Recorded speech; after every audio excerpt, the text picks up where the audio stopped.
Hey everybody, welcome back. Today we're going to look again at some Toy Story characters, and today actually more along the lines of accessories, but really they are kind of characters in themselves. To have a full Toy Story collection, you of course need some of the background accessories, and this Rock-a-Stack, for example, is an original vintage early 90s Fisher-Price Rock-a-Stack. It's essentially a child's version of ring toss, and basically you rock it back and forth and you try to toss the rings onto the rod there.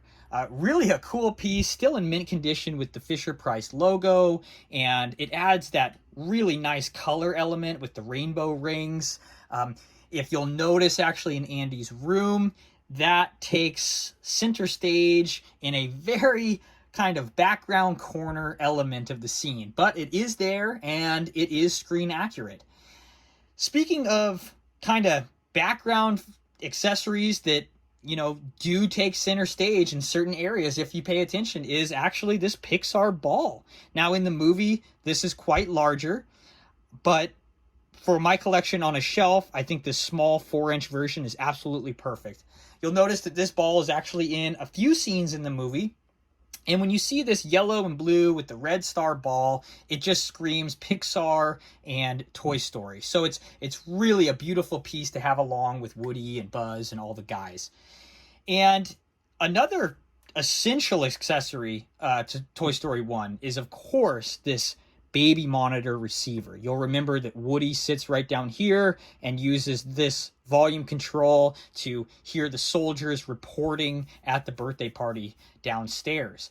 This is an original 1987 Playskool baby monitor, and it is a real working unit. It, of course, came back in the day with the walkie-talkie portion, but that has a huge antenna that goes way above here, and for my collection it's just too large, so I supplemented and actually got this Hallmark ornament, which is one of my favorite pieces in my entire Toy Story collection, because it really is not only an accessory, but it's actually a whole scene in just its one piece, because it shows the army men holding this as they load it into the planter that they all hide in.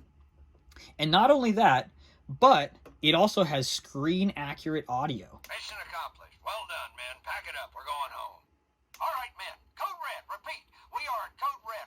Recon plan Charlie. Execute. Let's move, move, move, move, move. You'll notice that that's actually Arlie Ermey's original voice, the original lines. So it's movie accurate. And the speaker is actually quite nice for what it is. Of course, this thing is designed to be hung on a Christmas tree. And as a piece on the Toy Story shelf, I think it takes center stage. It's absolutely beautiful. And again, one of my absolute favorites.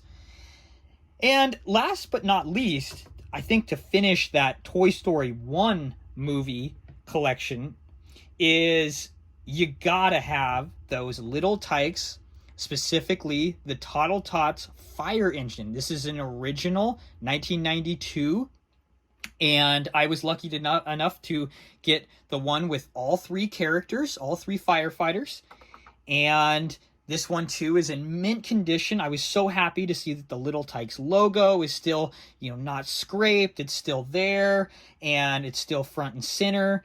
And to have that third guy right up here in the ladder, which the ladder is still tight. A lot of these are really loose and they don't maintain their height. This can still be adjusted. It can actually go quite high and quite low. And you can actually fit 2 more firemen, which would be pretty cool because they'd be kind of hanging off the rear of the fire engine. And yeah, this is just a totally essential piece to the whole Toy Story world, especially Andy's room. You'll remember this thing's rolling around pretty quickly, trying to scrounge up all the other toys as they're kind of coming out of their hiding spots. And of course, they're all there to listen to Woody and the soldiers report back on the birthday party. So these two pieces together, again, even the colors, they were able to match them so well. And I found it kind of interesting that Toy Story used the 1987 Playskool baby monitor as their go-to communication device. And it's cool to see that Playskool was actually making baby monitors back then. Just a really interesting concept, and to have a real one and see that it is really no different than the one in the movie, very, very cool item. One of my favorites.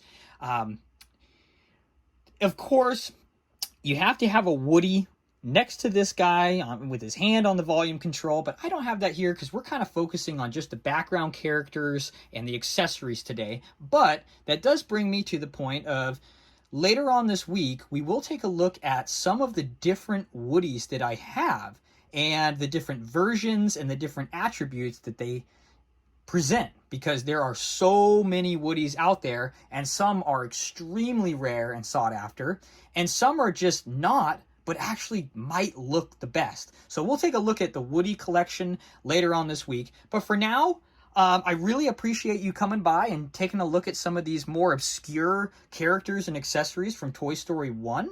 And yeah, if you enjoy my videos, please like and subscribe. Thank you.